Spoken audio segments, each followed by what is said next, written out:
My name's Martin Potter. I cover the West Midlands, the southwest of England and South Wales, and I've been with TPPL 3.5 years. What's your favourite part about being a BDM? My favourite part is, as always, being out meeting customers.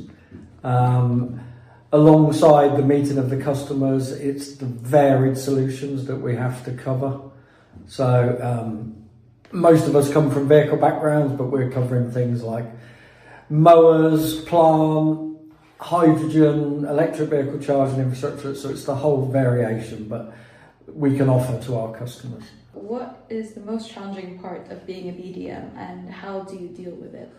I think the most challenging part is within the public sector, the time frames from start of a process to the finish of the process can be very long.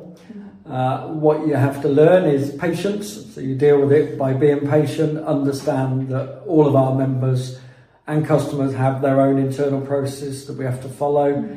So you just have to fill up your pipeline with lots of those people to make sure you're not standing still. How do you feel about the current state of the market?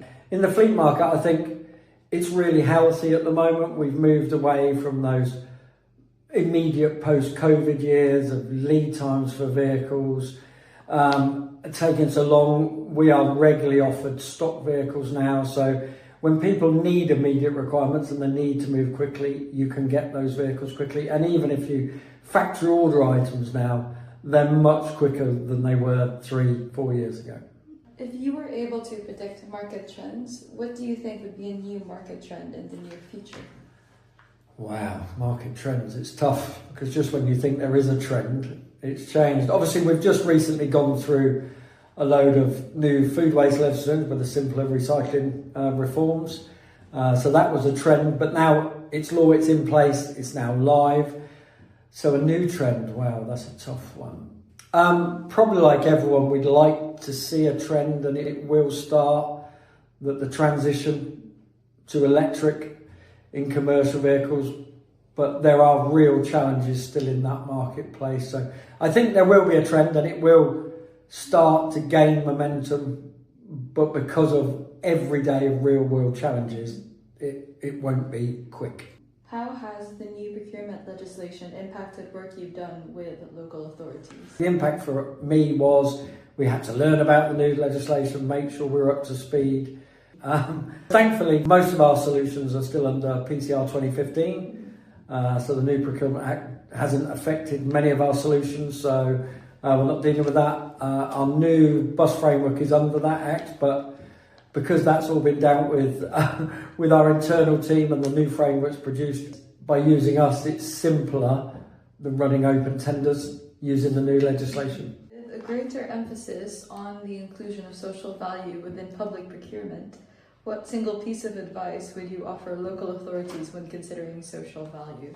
Okay, the advice I can offer is it needs to be real social value.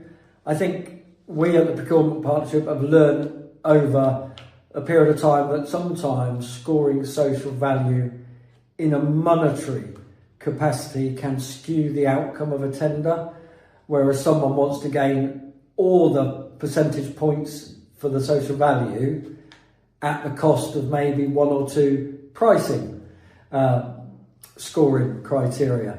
So to me, it's not real social value. Real social value is getting to think about things that they can get done locally. Because a lot of the suppliers may be from a long distance away when you've got specialist vehicles. They can't always be local. So think of things like, can you get suppliers to offer volunteering days? Can you get suppliers to offer talks in schools about employment, about things? So get real social value, not just monetary.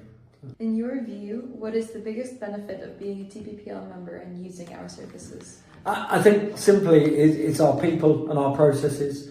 I learn from our customers and our suppliers every day that say to us, we're easy to use. We make the process so simple. Our suppliers say our documents are easy to understand, so whenever a tender comes out, they know where to look. They know where to look for the information, makes it their life easier. Our members know that we can be as light touch or as deeply involved as they want, from running the whole end-to-end process or letting them run the tender, just using our framework. So I think it's our people and our processes.